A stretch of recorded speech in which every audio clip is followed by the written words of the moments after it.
আপনি রাস্তায় হাঁটছেন বানরের মূর্তি নিয়ে, বানরের সাথে আপনার কি সম্পর্ক? বানরের সাথে বাঙালি সংস্কৃতির কি সম্পর্ক?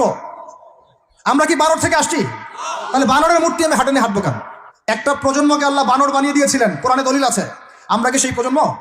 তাহলে বানরের মূর্তি নিয়ে রাস্তায় হাঁটবো কেন? কেন আপনি পেঁচার সাথে আপনার কি সম্পর্ক? তো এখানে পেঁচার সাথে আপনার সংস্কৃতি কি সম্পর্ক? পেঁচা অমঙ্গলের লক্ষণ। তো এগুলো কি শুরু করেছি আমরা? দেখবেন আমাদের মুসলমানদের সংস্কৃতির মধ্যে এখন সব বিজাতীয় সংস্কৃতি ঢুকে গেছে। আমরা এখন পড়ে আছি গান বাজনা, ঢাকঢোল, ডুবি তবলা এবং এমন কিছু সংস্কৃতির নামে কাজ যেগুলোর মধ্যে শিরক আছে অথবা বেদাত আছে। এত বাঙালি বাঙালি করে চিৎকার করেন, তাহলে আপনি এগুলো পড়ছেন কেন? কথা বলেন।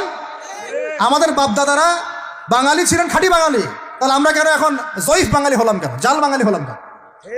আপনার বাসার কমট পর্যন্ত ইংরেজদের আদলে করা।